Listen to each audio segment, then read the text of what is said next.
वलयम् स्वमात्मानं कृत्वा स्वपिशिकुलकुण्डे कुहरिणि चतुर्भिः श्रीकण्ठैः शिवयुवतिभिः पञ्चभिरपि प्रभिन्नाभिः शम्भोः नवभिरपि मूलप्रकृतिभिः चतुश्चत्वारिंशत् वसुदलकलाश्रत्रिवलयत्रिरेखाभिः सार्धम् तव शरणकोणाः परिणताः त्वदीयं सौन्दर्यं तुहिनगिरिकन्ये तुलयितुम् कवीन्द्राः कल्पन्ते कथमपि विरिञ्चि प्रभृतयः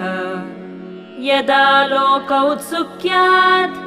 अमरललना यान्ति मनसा तपोभिर्दुष्प्रापाम् अपि गिरिशसायुज्य पदवी।